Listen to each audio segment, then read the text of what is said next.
नमस्कार। कल किसी कारण से व्याख्यान नहीं हो पाया।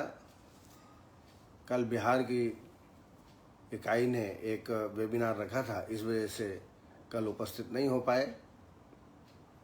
आज पुनः आपके सामने उपस्थित हूँ। कुश गौड़ और विनेश्वरी श्रीवास्तव, धीरज कुमार जी, परेश मन्या जी, नीलम शुक्ला जी, सुनील रातौरी जी, विजय जाधव जी बिल्कुल समय से उपस्थित हो गए हैं। आइए, कल इसके पहले जो व्याख्यान दिया था वो एक्सेसो वाटर पर था। पानी शरीर में बढ़ जाए या कम जाए तो क्या तकलीफ़ हो सकती है और उसकी चिकित्सा हम आत्तिक रूप से क्या कर सकते हैं, इसके बारे में चर्चा की गई थी।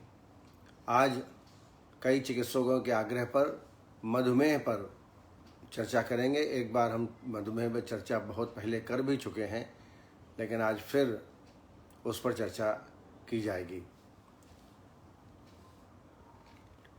Doctor K. N.. गंगवार, इन्होंने पूछा है कि अगर नी जॉइंट में पानी भर जाए तो क्या करना चाहिए। सामान्यतः यदि ज़्यादा भर जाता है पानी, बहुत तकलीफ़ होती है, तो लोग इंजेक्शन से पानी निकला लेते हैं और स्टेरॉइड्स दे करके वेदना की शांति भी कर देते हैं, लेकिन यह अस्थायी चिकित्सा है। बेटर है कि आयुर्वेदिक चिकित्सा ठीक ढंग से की जाए। अगर सूज गया हो, पानी भर गया हो नी जॉइंट में, तो दशांग लेप और 10 मूल के द्रव्यों का चूर्ण, इन दोनों को मिला करके करीब 20 ग्राम और आधा कप पानी, 2 चम्मच सरसों तेल डाल करके इसका लेप तैयार करें और ये लेप गरम कुनकुना जानु प्रदेश में लगा दें और व्रणपट्ट बंधन करें। रोजाना कम से कम 11 दिन आप करें तो इससे देखेंगे शोथ में काफ़ी कमी आती है। इसके अलावा आम वातारी रस 250 मिलीग्राम, शोथहारी लौह 250 मिलीग्राम, स्लज इत्यादि लौह 250 मिलीग्राम, ये एक मात्रा है। ऐसी दिन में 2 या 3 मात्राएं शहद के साथ सेवन कराएं। सीनादि गुलू और गोक्षरादि गुलू 2-2 गोली दिन में 2 बार पानी के साथ सेवन कराएं। पंचकोल काढ़े का निरंतर सेवन करें। पंचकोल काढ़ा भोजन यानी खाली पेट में दोनों टाइम 30 ml दोनों टाइम इसका प्रयोग कराएं। अच्छा होगा कि इसमें 2 चम्मच कैस्टर ऑयल मिला लें।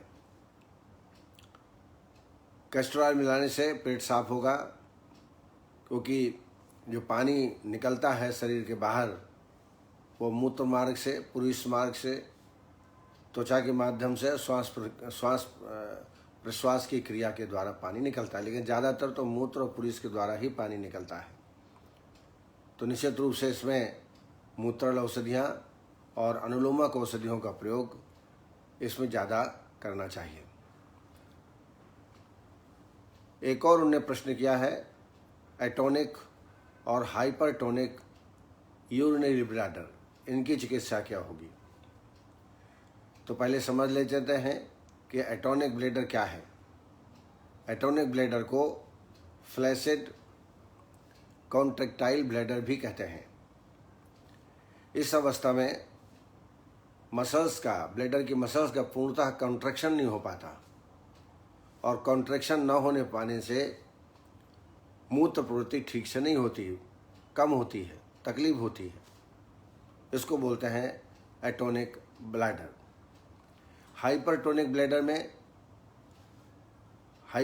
ब्लैडर में जो ब्लैडर की मसल्स हैं वो बहुत हाइपर एक्टिविटी होती है उनकी, और जोरदार कॉन्ट्रैक्ट करते हैं, और इसकी वजह से frequent feeling of urination, patient को बार बार पेशाब लगने की इच्छा होती है, और ये निश्चित है ऐसा करने से पेशेंट को तकलीफ होती है। रात और दिन दोनों समय में बार बार पेशाब जाने की प्रकृति होती है। एटोनिक ब्लैडर जिसमें कॉन्ट्रैक्शन कम होता है, कॉन्ट्रैक्शन की शक्ति कम होती है, उसमें कॉन्ट्रैक्शन बढ़ाना है, इसके लिए उत्तर वस्ती दें 10 मूल तेल की। 10 मूल तेल की 20 ml उत्तर वस्ती दें, इससे बहुत अधिक लाभ प्राप्त होगा। और साथ में जो डायूरेटिक औषधियाँ हैं, मूत्रल औषधियाँ हैं, उनका भी प्रयोग यहाँ पर आपको करना चाहिए, जैसे तृणकांत, तृणपंचमूल क्वाथ, वरुणादि क्वाथ, इनका प्रयोग भी आप कर सकते हैं। इनकी आप निरूप वस्ती भी लगा सकते हैं। निरूप वस्ती से भी एटोनिक ब्लैडर में आराम होगा। निरूप वस्ती में दशमूल के द्रव्य और वरुणादि क्वाथ के द्रव्य, इनको डाल करके विधिवत वस्ती बनाएं और इस वस्ती का सेवन करें। और उत्तर वस्ती के रूप में 10 मूल तेल का प्रयोग करना इसके लिए श्रेष्ठ होगा। इसके अलावा औषधियों में पुनर्नवादि मंडूर, शोथारी लौह, तृणकांत पिष्टी 250 लेकर के पुड़ियाँ बना लें। एक पुड़िया सुबह शाम शहद के साथ इसका सेवन कराएं। हाइपरटोनिक ब्लैडर में ओवर एक्शन होता है ब्लैडर की मसल्स का। इसमें जात्यादि तैल की उत्तर वस्ती लगाना श्रेष्ठ होगा। औषधियों में जिसमें मसल्स की टोनोसिटी बढ़े वो दवाई देना है। इसके लिए शुद्ध शिलाजीत 500 मिलीग्राम दिन में 2 बार दूध के साथ सेवन कराएं। इसके अलावा ऐसे द्रव्य देवें जिससे मूत्र का स्तंभन हो, या यूँ कहें कि जो कॉन्ट्रैक्शन हो रहा है ज़्यादा मात्रा में वो ना हो। तो उसके लिए आप चंद्रप्रभावटी, महायोगराज गुगुलू, टैबलेट नियो, इनका प्रयोग करें। साथ में मैंने बताया शुद्ध शिलाजीत का प्रयोग जरूर करना चाहिए। इससे निश्चित रूप से ब्लैडर में जो टोनोसिटी बढ़ गई है वो उसका कंट्रोल हो जाएगा। डॉक्टर माधुरी जाटो ने कॉर्न की चिकित्सा के बारे में पूछा है। कॉर्न के लिए हम लोग बहुत दवाइयाँ देते हैं, कांचनादि गुगुल, कैशोर गुगुल आदि बहुत सारी, या लेप भी लगाते हैं इसमें मुलायम करने के लिए, लेकिन जड़ से जाता नहीं है। इसका मात्र ट्रीटमेंट है अग्निकर्म। अग्निकर्म यहाँ करवाएं। जब पूर्णतः वो जल जाए तो फिर उसको स्कैल्पल से बाहर निकाल दें। यही एक तरीका है। साथ साथ में कैशोर गुगुल और कांचनादि गुगुल भी साथ में लेना चाहिए, लेकिन अग्निकर्म आप जरूर कराएं। अग्निकर्म कोई विशेषज्ञ या आप खुद सीख लें, कोई बड़ी बात नहीं है।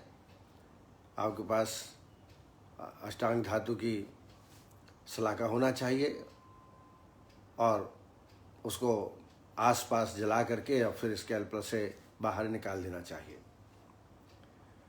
काफ़ी तकलीफ दे रोग है ये, बहुत कष्टसाध्य व्याधि है। अंजू कटारे, उन्होंने फ्लोराइड के ट्रीटमेंट के बारे में पूछा है। यह एक प्रकार का रसायन पदार्थ है जिसे दांतों की रक्षा के लिए पानी या टूथपेस्ट में मिला करके प्रयोग किया जाता है। फ्लोराइड नेचुरल रूप में पाया जाता है।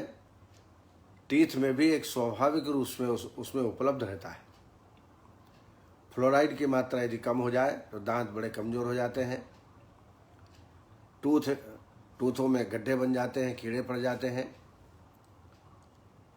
तो ऐसे टूथपेस्ट का प्रयोग करें जिसमें फ्लोराइड की मात्रा अधिक हो। इससे निश्चित रूप से आराम प्राप्त होगा। इसके अलावा पंचकोल काढ़े का गंडूस धारण कराएं 5 दिन, और 5 दिन पंचवलकल इनका गंडूस धारण कराएं, और बीच बीच में 10 मूल तेल का गंडूस कराएं। तो मान लीजिए आपने 5 दिन पंचकोल का कराया, 5 दिन पंचवलकल का, और 5 दिन 10 मूल तेल का। आप इससे देखेंगे कि फ्लोराइड यदि कम है, दांत इससे बड़े मजबूत हो जाते हैं, गम से भी बड़े ताकतवर हो जाते हैं, मजबूत हो जाते हैं। और यदि कोई बीमारी भी हो दंतगत, तो इस तरीके से फ्लोराइड के ट्रीटमेंट आप कर सकते हैं। कुश गौड़ ने एक प्रश्न पूछा है कि लंग्स में यदि पानी भर जाए या पानी आ जाए तो क्या करना चाहिए। आपका इशारा शायद वेट प्लूरिसी से है।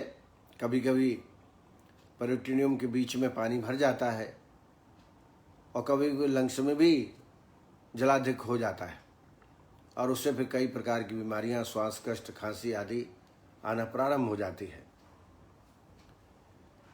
इसके लिए आप सबसे पहले विरेचन करा दें। विरेचन में त्रिफला, घृत से आभ्यंतर स्नेहपान और फिर विधिवत विरेचन करा दें। विरेचन करने के पश्चात इसमें स्वर्ण बसंत मालती रस 60 मिलीग्राम, रस पीपरी 125 मिलीग्राम, अभ्रक भस्म 125 मिलीग्राम, ये एक मात्रा है। दिन में 3 मात्राएं शहद के साथ या च्यवनप्राश के साथ इसका सेवन कराएं। इससे निश्चित ही लाभ प्राप्त होगा। एक अनुभूति योग बताता हूं मैं आपको। स्वर्णक्षीरी एक पौधा होता है, वो हर जगह मिलता है। उसकी जड़ का सोरस 1 चम्मच सुबह शाम मात्र 5 दिन आप प्रयोग कराएं। इससे रोगी को, निमोनिया जैसे रोगी को आराम प्राप्त होता है। इसको हाइड्रोथोरिक्स आप कह सकते हैं। इसके अलावा आरोग्यवर्धनी 2 गोली दिन में 2 बार पानी के साथ, और पंचकोल काढ़ा, पंचकोल क्वाथ 30 ml खाली पेट में दोनों टाइम लगातार 20-21 दिन सेवन कराएं। इससे आम का पाचन होगा, जलीयांश भी नष्ट होगा और ज़्यादातर जो अपधातु को हरने वाली चिकित्सा है, उष्ण औषधियाँ, तीक्ष्ण औषधियाँ, तक्रारिष्ट, ऐसी चीज़ों का सेवन, गोमूत्र का सेवन भी इसमें लाभप्रद होगा। ऐसी औषधियाँ इसमें लंग्स में यदि पानी भर जाए, निमोनिया हो जाए या हाइड्रोथोरिक्स हो जाए तो ये चिकित्सा आपको करना चाहिए। बन्ना पाठक जी ने प्रश्न किया है, रोल ऑफ कांचनार इन मल्टी मायोलोमा। प्रत्यक्ष रूप से देखा जाए तो कांचनार का मायोलोमा में, अर्थात ब्लड कैंसर जिसको हम प्लाज्मा सेल्स का कैंसर कहते हैं, उसमें कोई डायरेक्ट रोल नहीं है। और यदि ये डिसीज हो जाती है, प्लाज्मा सेल्स का कैंसर हो जाता है, तो बोन मैरो में एकत्रित होकर आरबीसी को भी डैमेज करता है। कांचनार का यदि कारक क्षेत्र देखें तो ये शोथहर है, ग्रंथिनाशक है, व्रणनाशक है, इसमें तो लाभ करता है। कई बार लिम्फ नोड्स में भी लाभ करता है। लिम्फ नोड्स यदि बढ़ जाए, लिम्फेडोनाइटिस हो जाए, उसमें लाभ करता है। लेकिन मेरे संज्ञान में मल्टीपल मायोलोमा में इसका कोई कार्य नहीं हुआ है, न शोध कार्य हुआ है, न मुझे इसकी जानकारी है। निर्मला स्वाल, ये नेपाल से हैं। उन्होंने पूछा है, पोस्ट कोविड पेशेंट, कभी कभी जब चिकित्सा कोविड के पेशेंट कर लेते हैं, ठीक हो जाते हैं, लेकिन कई रोगियों में देखा गया है कि उसमें स्मेल और टेस्ट का लॉस हो जाता है। ऐसी अवस्था में नस्य कर्म इसके लिए बहुत अच्छा फायदा करेगा। 2 दिन इंद्रिय वर्धक नस्य और प्रत्येक तीसरे दिन शोधन नस्य, औपीड़न नस्य। इसमें शिग्रु, वचा और विडंग, शिग्रु, वचा, विडंग, इनका बराबर मात्रा में चूर्ण बना लीजिए। जिस दिन नस्य देना हो उसके 1 दिन पहले 2 चम्मच ये चूर्ण लेकर के थोड़ा पानी मिला के रख दीजिए और जिस दिन आपको नस्य कराना हो उसको मसल के छान लीजिए और 6 से 8 बूंद की मात्रा एक नासा में होती है। क्योंकि आचार्यों ने और प्रत्यक्षता भी देखा गया है कि रोजाना शोधन नस्य नहीं दिया जाता, प्रत्येक तीसरे दिन। तो 2 दिन आप स्नेह नस्य इंद्रिय वर्धक तैल से और प्रत्येक तीसरे दिन शोधन नस्य का प्रयोग लगातार 21 दिन तक करिए तो निश्चित रूप से स्मेल तो आ ही जाएगा। टेस्ट डेवलप करने के लिए गंडूस और कवल धारण का प्रयोग कराएं।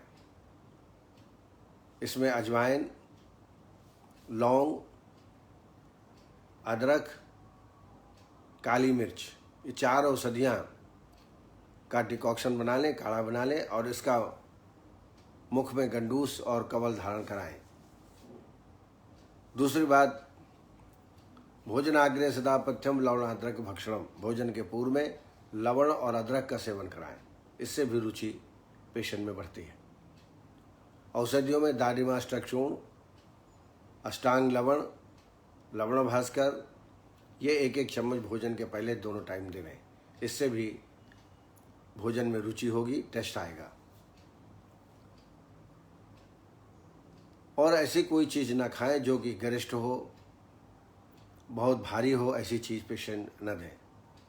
आप मूंग की दाल है उसमें लौंग का बघार करके बढ़िया टेस्टी बना करके थोड़ा नींबू निचोड़ करके और रोगी को सेवन कराएं। इससे भी टेस्ट में डेवलपमेंट आएगा।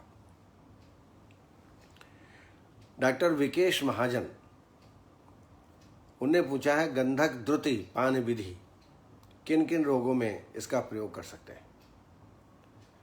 गंधक द्रुति 10 बूंद की मात्रा में दिन में 2 बार स्किन डिसीज के लिए, खास तौर से गंधक द्रुति ज़्यादातर 99% ये स्किन डिसीज के लिए प्रयोग की जाती है। जैसे दद्रु हुआ, फंगल इन्फेक्शन हुआ, कंडू हुआ, एक्जिमा हुआ, सोरियोसिस हुआ, इन सब में आभ्यंतर गंधक द्रुति आप ले सकते हैं 10 बूंद की मात्रा में। और साथ साथ में वाह्य लेपनार्थ भी इसका प्रयोग करें तो कंडू में तत्काल, खास तौर से जो फंगल इन्फेक्शन के कारण है उसमें निश्चित रूप से लाभ प्राप्त होता है। तो इसका प्रयोग आप आभ्यंतर दृष्टि से भी कर सकते हैं। टॉन्सिलाइटिस में भी देखा गया है, एक रिसर्च पेपर मैंने इसका पढ़ा था कि गंधक द्रुति का रोल ऑफ गंधक द्रुति इन टॉन्सिलाइटिस, उसमें भी लाभ देखा गया है।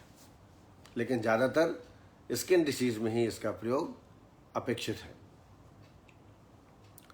डॉक्टर अरुण शर्मा, इन्होंने आइरोडोसाइलाइटिस के ट्रीटमेंट के बारे में पूछा है। ये आँख की बीमारी है एक प्रकार की। इस अवस्था में आइरिस और सिलियरी बॉडी, इनमें सूजन हो जाती है, इन्फ्लेमेशन हो जाता है। आइरिस और सिलियरी बॉडी में इन्फ्लेमेशन हो जाता है, उसकी वजह से रोगी को तकलीफ होती है। इसी को हम आइरोडोसाइलाइटिस कहते हैं। यदि केवल आइरिस में इन्फ्लेमेशन हो तो इसे यूवाइटिस और आइराइटिस भी कहते हैं। ये एक प्रकार का इन्फ्लेमेशन है। पेशेंट को जलन होती है, देखने में परेशानी जाती है। तो प्रतिदिन प्रातः एवं सायं त्रिफला जल से, त्रिफला क्वाथ से अक्षी का प्रक्षालन करें दिन में 2 बार। तथा गुलाब जल 2-2 बूंद दिन में 2-3 बार डालें। और साथ साथ में एक आइटोन आता है, आइटोन का भी प्रयोग आप 4-4 बूंद दोनों नेत्रों में डालें। इससे रोगी को आराम प्राप्त होगा।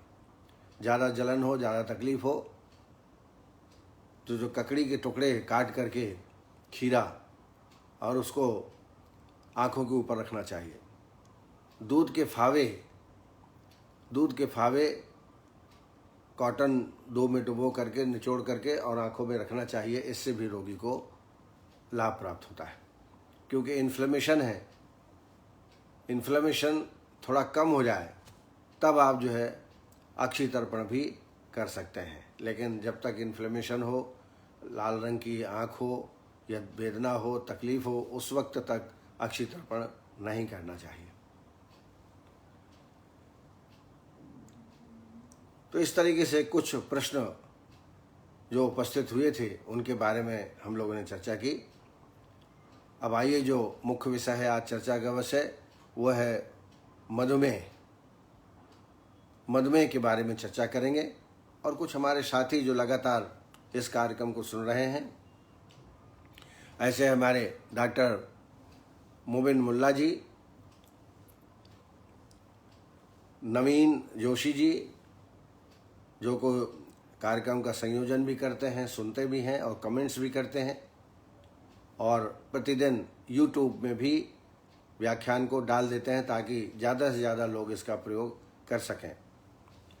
Doctor Ram Singh Chaudhary, doctor Agrawal Anjana, doctor Manoranjan Sahu, doctor Awadhesh Kumar और राकेश कुमार सिंघल बहुत अच्छी प्रैक्टिस करते हैं प्योर आयुर्वेद की, बड़े विश्वासपूर्वक।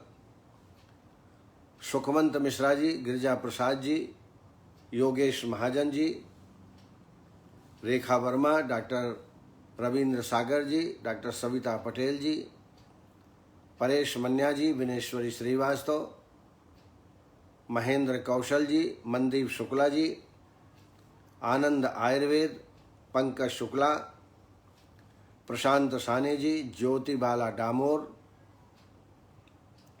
नीलम शुक्ला जी, शैलेंद्र ठाकुर और संध्या पांडे जी,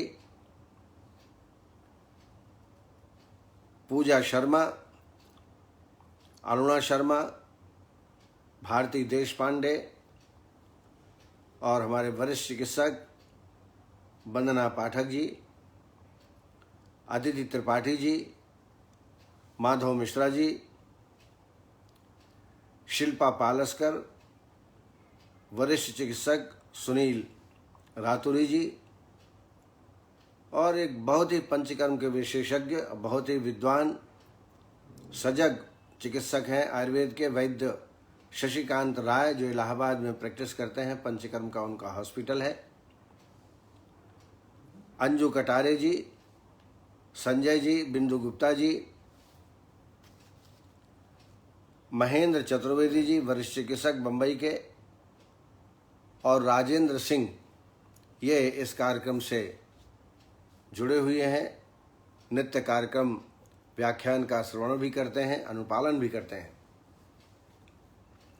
अब आइए, मधुमेह के बारे में तो प्रतिदिन चर्चा होती है और आप विज्ञ हैं, लेकिन फिर भी एक रिमाइंडर के रूप में इस विषय में चर्चा कर रहे हैं। मधुमेह के बारे में सब लोग जानते हैं, लेकिन मैं हमेशा कहता हूं कि पुनः पुनः अगर विज्ञान और ज्ञान को सुना जाए तो उसमें और अच्छा बढ़ोतरी होती है और ज्ञान की पुष्टि होती है।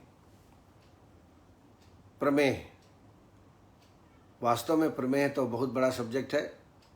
मधुमेह पे ज़्यादा हम चर्चा करेंगे और ये बहुत शीघ्रता से भारत को प्रभावित कर रहा है, क्योंकि हमारी दिनचर्या जो ऐसी होनी चाहिए वो नहीं है और इसकी वजह से नित्य प्रतिदिन डायबिटीज़ के रोगी बढ़ रहे हैं और ऐसा कहा जाता है कि 2025 तक ये विश्व की राजधानी डायबिटीज़ की हो जाएगी। अभी सबसे ज़्यादा रोगी चाइना में है, दूसरे नंबर पर भारत है और ये संख्या बहुत लगातार शीघ्रता से बढ़ रही है। प्रचुरम बारम बारम व मेहतमुत त्यागम करोति अस्मिन् रोगा सा प्रमेह। प्रचुरम यानी बड़े अधिक मात्रा में बार बार मूत्र प्रवृत्ति, गंदले मूत्र की प्रवृत्ति बार बार होना प्रमेह कहलाता है। और मधुमेह क्या है? मधुमेह मधु के समान मूत्र त्याग हो उसको मधुमेह कहते हैं। मधु के समान अर्थात शर्करा की मात्रा सहित मूत्र त्याग हो, गंदला मूत्र हो। इस मधुमेह को क्षौद्र में, ओजो में और मध में, इन तीन शब्दों से जाना जाता है। और इसके प्रमुख कारण हैं आस्या सुखम स्वप्न सुखम दधीन ग्राम्य उदकानुरुषा पयांसी नवान्न पानम गुण वैकृतम चा प्रमेय हेतु कफ कृच सर्वम। सुखपूर्वक लेटना, कोई चिंता नहीं, अधिक परिश्रम नहीं करना, दुग्ध दधि आदि का ज़्यादा सेवन करना, शक्कर का ज़्यादा सेवन करना और जो जलीय मांस है उसका अधिक मात्रा में सेवन करना, नवीन जो अन्न है उनका ज़्यादा सेवन करना, आस्या सुखम स्वप्न सुखम दधीन ग्राम्य उदकान रूपसा पयांसी नवान्न पानम गुण वैकृतम च प्रमेय हेतु कफ कृच सर्वम। ये मुख्य कारण हैं। और आजकल तो मुख्य कारण दिनचर्या ढंग की न होना, देर तक सोना, देर तक जगना, खाने पीने का कोई ठिकाना नहीं, अति मात्रा में खा लेना, फास्ट फूड जंक फूड का अधिक मात्रा में खाना आज एक शौक बन गया है लोगों का। आधुनिक मतानुसार जब शरीर में इंसुलिन की कमी हो जाती है, जब इंसुलिन की कमी हो जाती है, चाहे आप बीटा सेल्स की वजह से हो, सिक्रेशन कम हो रहा हो, तब शर्करा का उपयोग नहीं हो पाता और इस कारण शर्करा जो है रक्तगत शर्करा बढ़ जाती है। और जब यह शर्करा रीनल थ्रेशोल्ड से अधिक हो जाती है तब मूत्र के माध्यम से शुगर जो है, शर्करा है, वो निकलना प्रारंभ हो जाती है। इसी को हम डायबिटीज मेलाइटस कहते हैं। आइए संप्राप्ति पर नजर डालें तो ये एक सहज मधुमेह भी होता है जिसको हम हेरिडिटरी कह सकते हैं। आयुर्वेद में भी इसको स्वीकार किया गया है कि सहज अर्थात हेरिडिटरी मधुमेह मिलता है और ये असाध्य की श्रेणी में जाता प्रमेय ही मधुमेह न साध्योक्ता साहिबीज दो साध एचापि केचित कुलजा विकारा भवंदिता स्थान प्रवदंत साध्यान। कुलज व्याधि है, हेरिडिटरी है, शुक्र शोणित के दूषण से, विकृति से यह मधुमेह की उत्पत्ति होती है। इसको हम सहज मधुमेह कहते हैं। इसके जो मुख्य भेद हैं कफज, पित्तज और वातज। कफज प्रमेह में 10 प्रकार, पैत्तिक प्रमेह 6 प्रकार का और वातज प्रमेह 4 प्रकार का होता है। कफ पित्त के क्षीण हो जाने से वातज प्रमेह पैदा होता है। पहले अपन चर्चा कर लेते हैं कफज प्रमेह की। कफज प्रमेह में मेद की वृद्धि कफवर्धक आहार के सेवन करने से कफ की पुनः वृद्धि होती है और यह शरीर के मेद, मांस और क्लेद को दूषित करते हुए 10 प्रकार के प्रमेहों को उत्पत्ति करता है, कफज प्रमेहों को उत्पत्ति करता है। इसमें उदक में है, इक्षुबालिका रस, सांद्र में है, सांद्र प्रसाद में है, शुक्ल में, शुक्र में, शीत में, श्रिक्ता में, स्नैर में और अलाल में। ये कफज प्रमेह के 10 भेद हैं।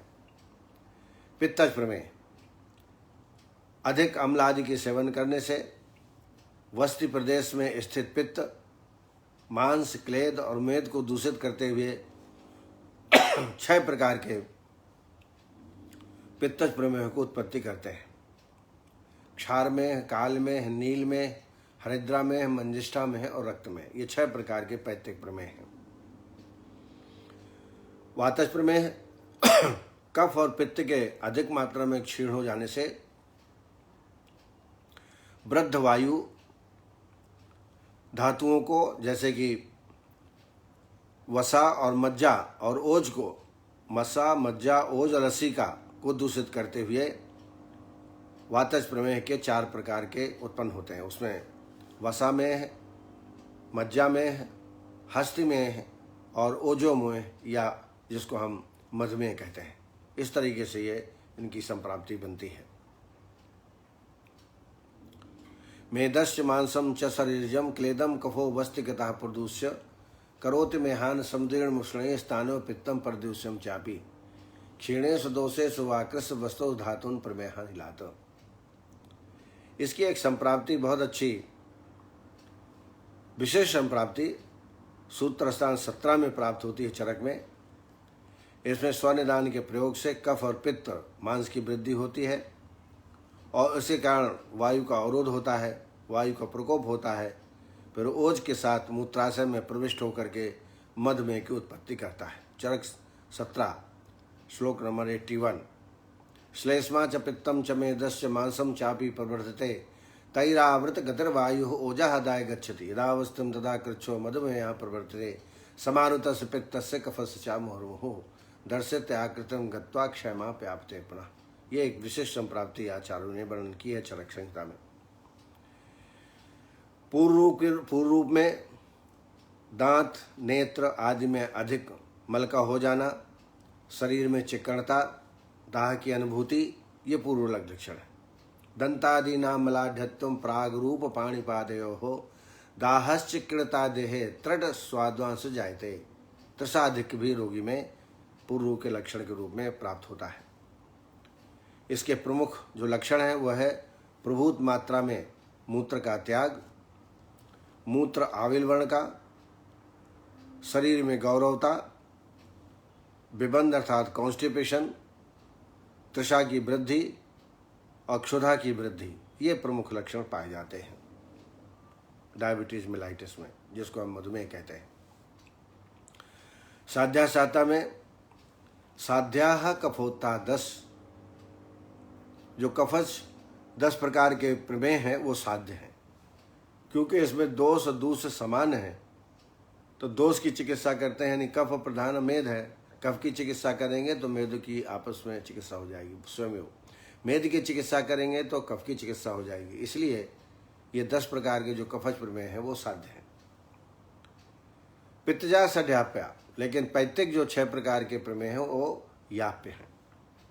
क्योंकि दोष पित्त है और दूष मेद है। यदि पित्तनाशक चिकित्सा करेंगे तो मेद बढ़ेगा, मेदनाशक चिकित्सा करेंगे तो पित्त बढ़ेगा। इसलिए पैतृक प्रमेह को याप्य कहा गया। साध्याः कफोता 10 पित्तजा सड्याप्या न साध्या पवनश्च शुष्का समकृतत्वाद विस्मकृतत्वाद महत्तत्वाद चयति।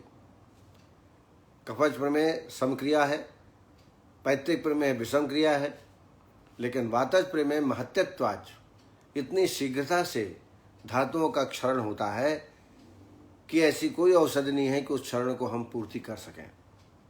और इस वजह से वातिक जो प्रमेह होता है, जिसको हम मधुमेह कहते हैं, वो असाध्य की श्रेणी में आता है।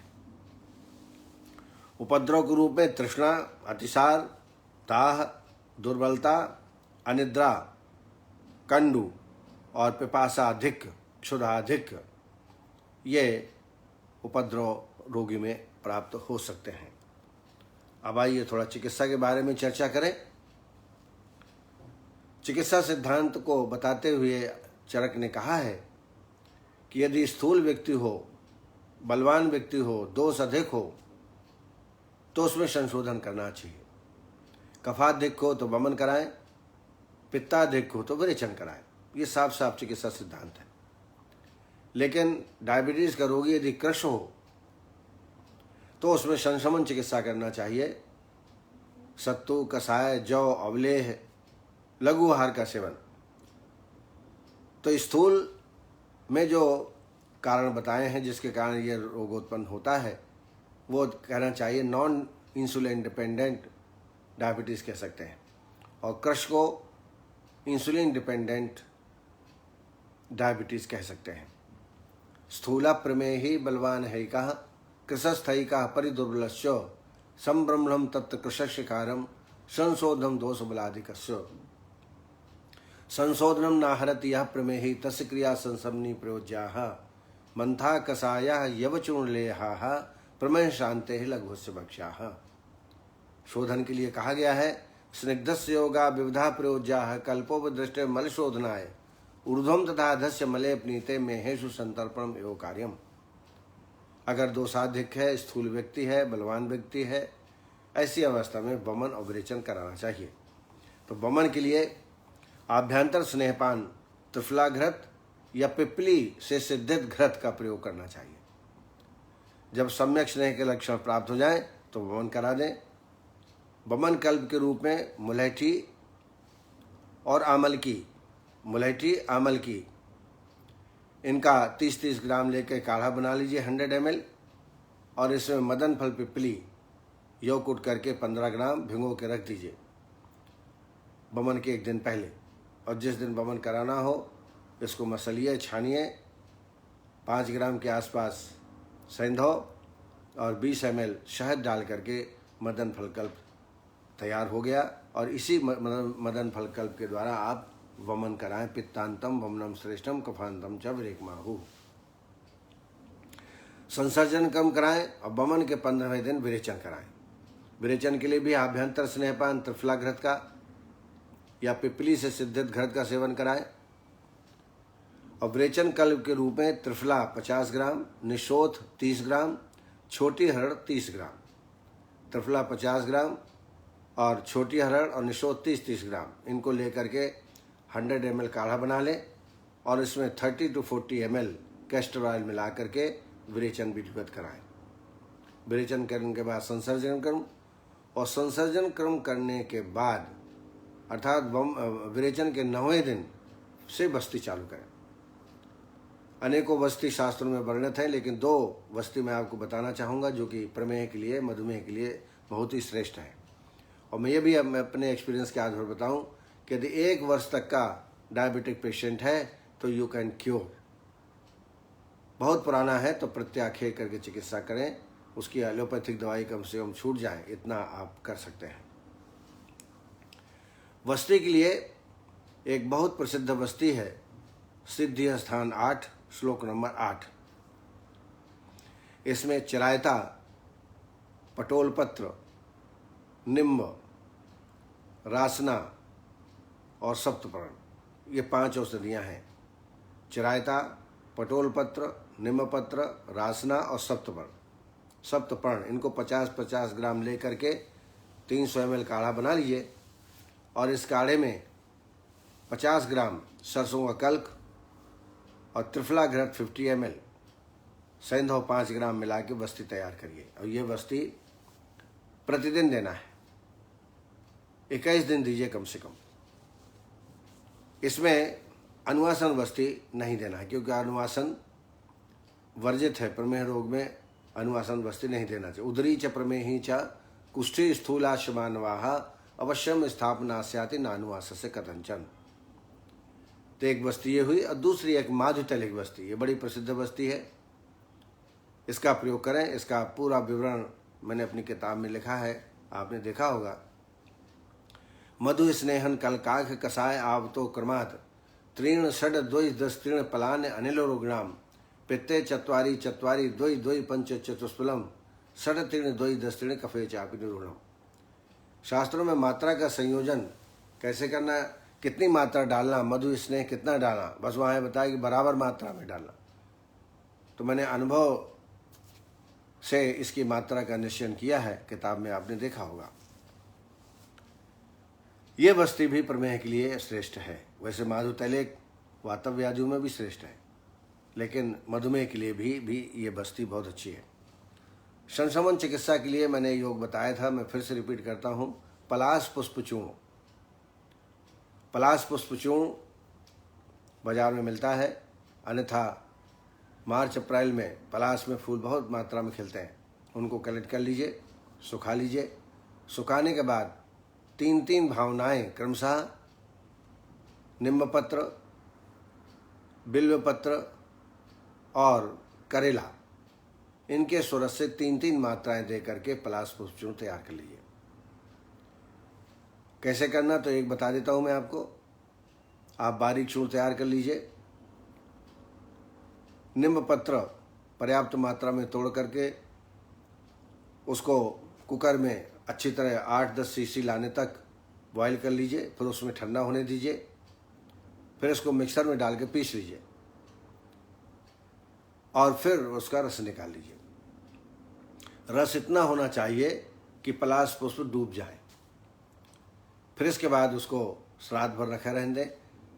जब वो फूल जाए तो उसको एक प्लास्टिक में एक बिछा दीजिए और सुखाने के लिए, और उसको बीच बीच में ऐसे मसलते रहिए ताकि गांठ ना बने। और जब पूर्णतः सूख जाए तो फिर मिक्सर में अच्छी तरह बारीक पीस लें। ये एक भावना हुई। ऐसे 3 भावना आपको देना है निम्ब की, 3 भावना बिल्व की पत्र की और 3 भावना करेले की। इतना उपयोगी है, मैंने बड़े अच्छे वीवीआईपी पेशेंट को दिया है और 1-2-3 पेशेंट को तो हाइपोग्लाइसीमिया तक हो जाता है। तो इसको आप बनाएं और इसका प्रयोग आप करें। अभी कम मात्रा में बना लीजिए, आप 1 किलो बाजार से लेकर के और आप इसको बना सकते हैं। दूसरे योग हैं हल्दी 5 ग्राम और आमल की सुरस 30 ml। इन दोनों को मिला करके नित्य प्रतिदिन प्रातः और सायं सेवन करें। इसका भी चरक ने कहा है कि बहुत अच्छा लाभ करता है। आप इसको प्रयोग करें, सामान्य सा प्रयोग है। दूसरा त्रिफला, देवदारू, इंद्रियो और मुस्ता। त्रिफला, देवदारू, इंद्रियो और मुस्ता, इनका सम मात्रा में ले लें, यवकुट कर लें और काढ़े का सेवन करें खाली पेट में। फलत्रिकादि क्वाद और हल्दी कल्क, फलत्रिकादि क्वाद 30 ml और हल्दी का कल्क 20 ग्राम, ये मिला करके दिन में 2 बार सेवन कराएं। यह भी बहुत ही उपयोगी है। विजय सार, कुशोदक, इनका काढ़ा बना के भी आप प्रयोग कर सकते हैं। त्रिफला क्वाथ भी मधुमेह में लाभ करता है। भुने जौ की रोटी, ये बड़ी उपयोगी है। और मूंग आंवले का नित्य सेवन करें किसी भी रूप में। रसौषधियों में बसंत कुसुमाकर रस 60 मिलीग्राम, शिलज इत्यादि लौह 250 मिलीग्राम। इसको दिन में 2 बार गर्म पानी के साथ सेवन कराएं। इसके अलावा त्रिभंग भस्म, स्वर्णमाक्षिक त्रिभंग भस्म 250, स्वर्णमाक्षिक 250 मिलीग्राम और तारकेश्वर रस 125 मिलीग्राम। ये दिन में 2 या 3 मात्राएं गर्म पानी या गर्म दूध के साथ लें।